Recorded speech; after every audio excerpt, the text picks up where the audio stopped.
Thank you very much. It's a great honor and pleasure to be here at this conference and to have the opportunity to make a presentation. So thank you very much. It's often said that we are now at the cusp of the dawn of a new technological era. It means that it is very important for us to have critical evaluation of the human intentions and accountability in the choice of our technologies. And it requires much greater exploration from diverse perspectives, and particularly the Buddhist perspective, which has so much to contribute in this investigation. So my remarks now are going to be really a brief overview of work I've explored in this particular book, Sustainability and Wellbeing, as well as in my other writings and teaching and research. And also activism. I work with a number of different organizations like the Interfaith Moral Action on Climate. But this is not the version I had asked to be put on the up here. You know, I sent a different version of my slides, which were done last night. So this is not the version that should be on here. So anyway, I've got to deal with what it is now. So technological and social evolution. Technological advancement has been really decisive for social evolution. There is no denial of that. Particularly if we go back in time to the foraging societies where we spent 99% of our human history, and where people use primitive tools, and the transition to the next stage of agricultural societies was very much influenced by the development of technology like the plow and the domestication of animals. And from then on to the transition to the industrial societies was also based on technological advancement, particularly the discovery of the steam engine and the use of fossil fuels. And now we are at the cusp of this next transition into the current global economy, which is based on the use of information, the internet, and virtual reality. So as I said before, it is assumed that we have this new stage, entering into a new stage of technological domination.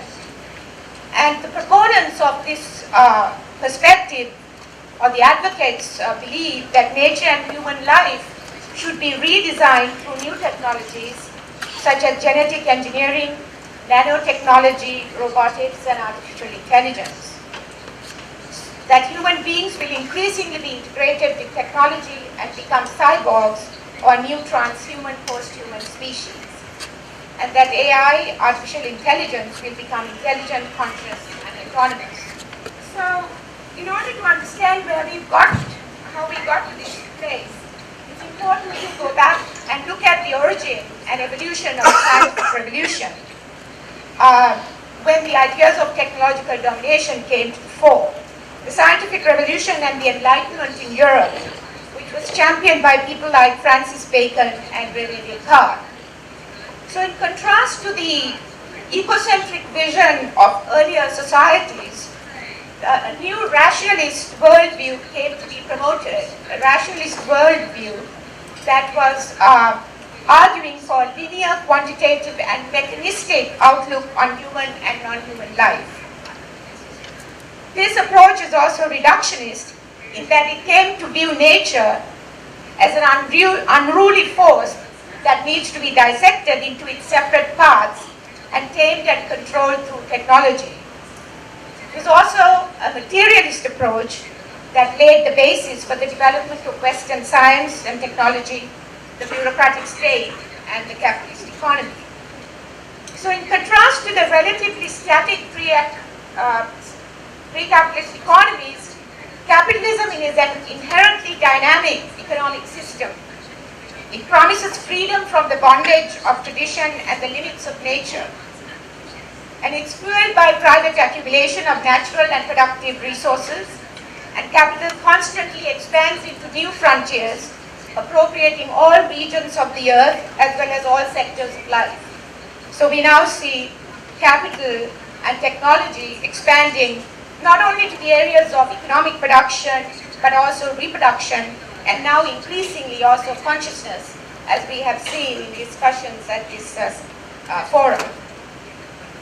So today, we are at a point where capital and technology constitutes a single process that can be called techno-capitalism, that is increasingly through competitive advantage in technological know-how, even more than labor exploitation, that capital expands. So that technological expansion is really crucial for expansion of the economy.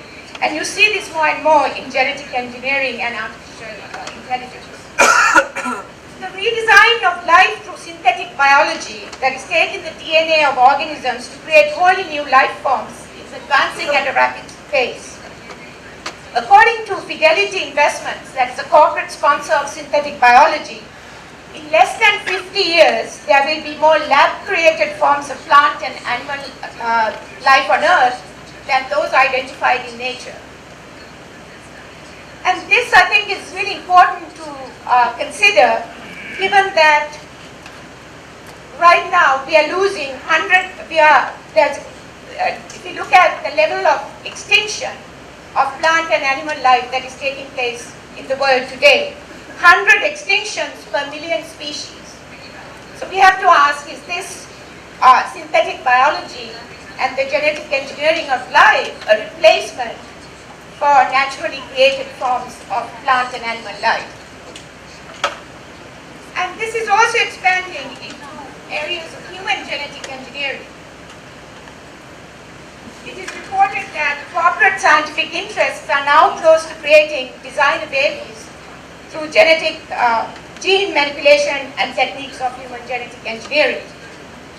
Of course, bioethicists and others are raising a lot of concerns that this could lead to new forms of eugenics and heritable inequalities between those who can pay for genetic modification and those who cannot. Again, we have to see how technology and finance are moving together, so that we cannot speak of technology as a singular and separate force, but in the context of the overall growth of the economy.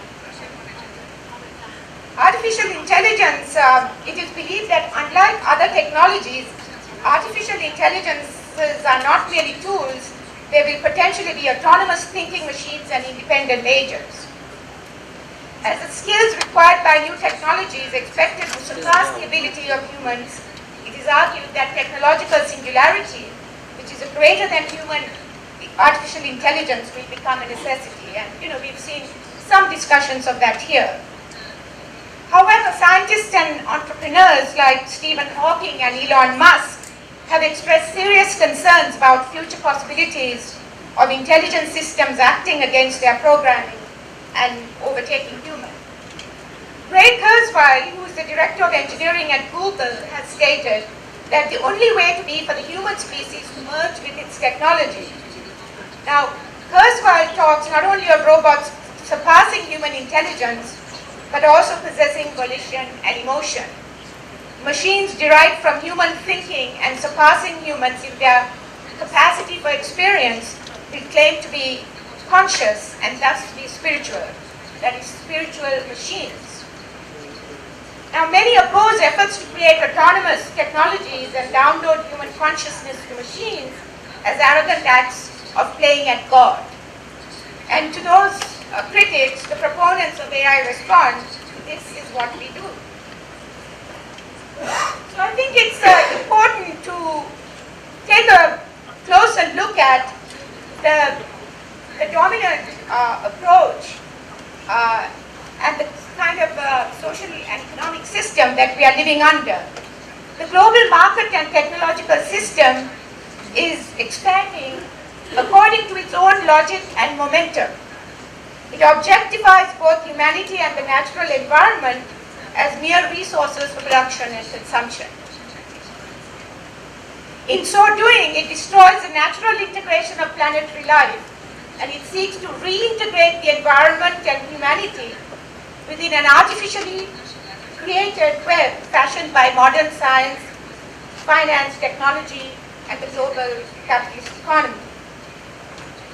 Environmental, social justice, and ethical criteria are not inherently built into decision-making in this system, which is driven by competitive growth and the profit motive. The dominant approach to humanity and the environment is pervasive and almost sacrosanct, and questioning its extremism and fundamentalism, let alone resisting it, is not really encouraged. So the dominant market and technological approach is presented as a path to human progress and well-being. It has brought forth enormous material and social benefits to human beings, which is undeniable. But there is abundant evidence that uncontrolled market and technological growth is also contributing to environmental collapse, including global warming and mass extinctions of plants and animal species, which I just mentioned. And it may well be setting the stage for extinction of the human species as well. And yesterday, one of the speakers mentioned the sixth extinction that many people are talking about. So it's also important to recognize nature is not an inanimate object. A total apocalypse or nuclear war may not be necessary to wipe out humanity and the technological edifice. Tsunamis, cyclones, earthquakes, etc., aggravated by their ferocity by climate change, will suffice to eliminate entire populations, which we are, in fact, already beginning to see. In The Brave New World, published in 1931, Aldous Huxley warned how unknowingly people come to love their oppression and adore the very technology and consumerism that undo their capacities to think and feel as human beings. So we have to ask, are we on the cusp of that kind of brave new world? We need critical examination of the rhetoric of the inevitability of technological domination and unbridled economic growth. We also need a fundamental rethinking of the assumptions of the scientific revolution, the Western Enlightenment, and the capitalist growth model. So what is important is that branches of new scientific thinking, such as ecology and evolutionary biology, along with Eastern philosophies, particularly Buddhism, and also indigenous worldviews, are now converging and concur that humanity is a species in nature and not separate from it. The laws of nature and the natural environment have primacy over humanity and human-created spheres of society and the subsphere of economy. The natural world does not need humanity for its survival, but humanity cannot survive without its home, the environment, and the air, soil, water, sunlight, etc. that Mother Earth provides us. It's very simple, but given the dominant thrust of technology and market expansion, we need to remind ourselves of this. In the image of the Earth taken by Voyager 1 spacecraft in 1990, the Earth appears in the center of scattered light rays, just a tiny point of light, only 0.12 pixel in size. The response this image inspired in astrophysicist Carl Sagan is helpful in questioning the myopia and egoism underlying many of the attempts to redesign and dominate nature through technology. To quote Sagan, he said, "There is perhaps no better demonstration of the folly of human conceits than this distant image of our tiny world, this planet Earth, just a pale blue dot.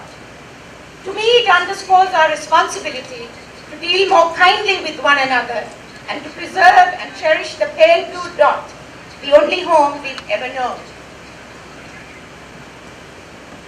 So the ecological approach is not averse towards technological and economic change, and I think that needs to be really emphasized, because it is not a call for return to a primitive, foraging society living with primitive tools.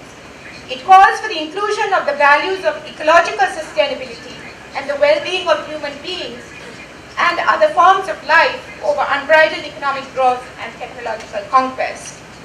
It calls for appropriate technology built upon human partnership with rather than domination over the environment and each other. That is, technology is based on the values and the use of, for example, renewable sources of energy and the elimination of nuclear and other weapons of mass destruction would fall under the category of appropriate technology.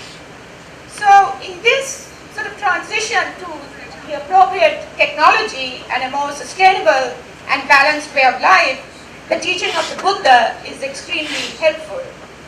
The Buddhist path to transformation and liberation is the Eightfold Noble Path, which has been discussed by various speakers throughout this conference. It constitutes not only right mindfulness, right concentration, and right effort, but also right understanding and right speech, right action, and right livelihood. The meditation techniques taught by the Buddha are meant to help practitioners develop compassion and wisdom and to lead moral and ethical lives in partnership with all beings everywhere. The design and choice of new meditation techniques and apps would need to be guided by this broad vision of the Dhamma. Otherwise, the new apps, etc., can easily be lured in by commoditization and mechanization. Now, I had a whole other section on socially engaged Buddhism, which is not in this version, which, unfortunately my latest version didn't get reproduced here. And a lot of the emphasis in what is known as Western Buddhism is on individual transformation and meditation. And that is just a means for right livelihood. I mean, you cannot talk about meditation apart from social engagement. And socially engaged Buddhism has been an intrinsic part of the teaching from the beginning, with an emphasis on the Sangha, the community, and Buddha's engagement with lay people. And that is oftentimes sort of overlooked in current emphasis on a very individualized approach to liberation. And the test of liberation lies in social action and the right livelihood and our engagement with each other. And so it's also possible to reinterpret things like the 5 precepts, particularly the first precept against killing, as also a call to protect the environment and protect each other. And also the precept against teaching as a call to generosity in terms of distribution and sharing of resources in the world. I had